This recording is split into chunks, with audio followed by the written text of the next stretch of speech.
Fixant du regard le Conseil suprême, Paul déclara : « Frères, sans toute bonne conscience que je me suis comporté devant Dieu jusqu'à ce jour. » Le grand prêtre Ananias ordonna à ceux qui étaient auprès de lui de le frapper sur la bouche. Alors Paul lui dit : « C'est Dieu qui va te frapper, espèce de mur blanchi.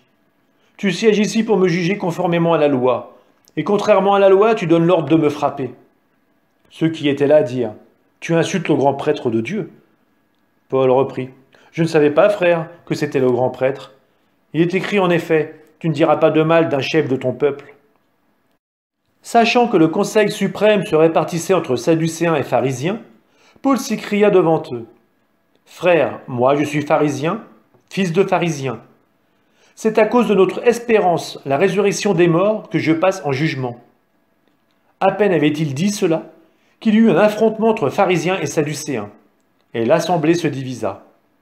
En effet, les sadducéens disent qu'il n'y a pas de résurrection, pas plus que d'anges ni d'esprits, tandis que les pharisiens professent tout cela. Il se fit alors un grand vacarme. Quelques scribes du côté des pharisiens se levèrent et protestèrent vigoureusement. « Nous ne trouvons rien de mal chez cet homme. Et si c'était un esprit qui lui avait parlé, ou un ange ?» L'affrontement devint très violent, et le commandant craignit que Paul ne se fasse écharper. Il ordonna à la troupe de descendre pour l'arracher à la mêlée et le ramener dans la forteresse.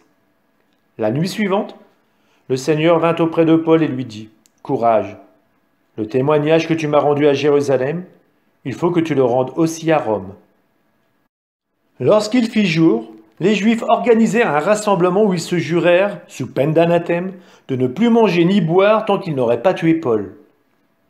Les auteurs de cette conjuration étaient plus de 40. Ils vinrent trouver les grands prêtres et les anciens pour leur dire : « Nous nous sommes jurés, sous peine d'anathème, de ne prendre aucune nourriture tant que nous n'aurons pas tué Paul.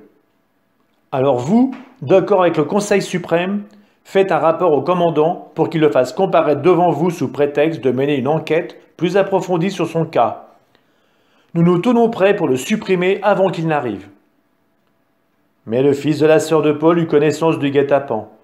Il se présenta à la forteresse et une fois entré, avertit Paul.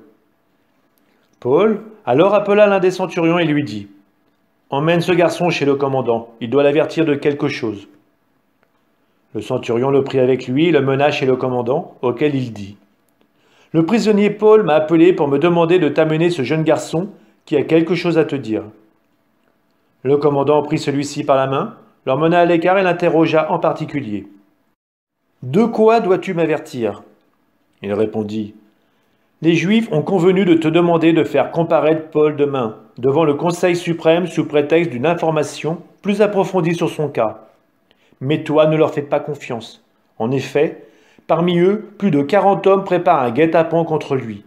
Ils se sont jurés sous peine d'anathème de ne plus manger ni boire tant qu'ils ne l'auront pas supprimé.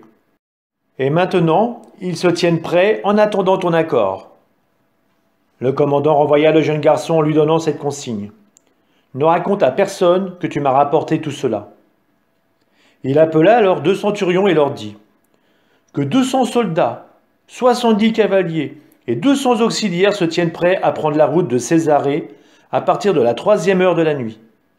Qu'on prépare aussi des montures pour transférer Paul en toute sécurité auprès du gouverneur Félix. » Il écrivit une lettre dont voici le contenu. « Claudius Lysias, au très excellent Félix, gouverneur, salut.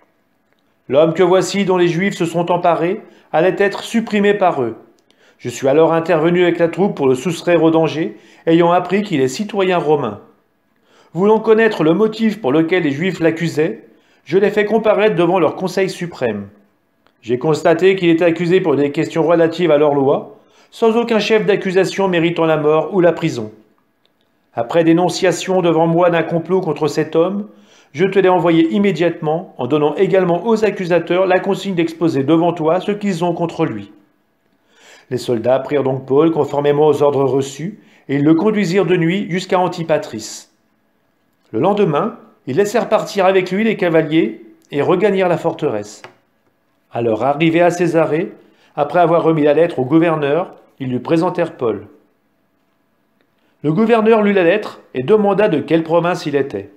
Apprenant qu'il était de Cilicie, il dit : Je t'entendrai quand tes accusateurs se présenteront, eux aussi.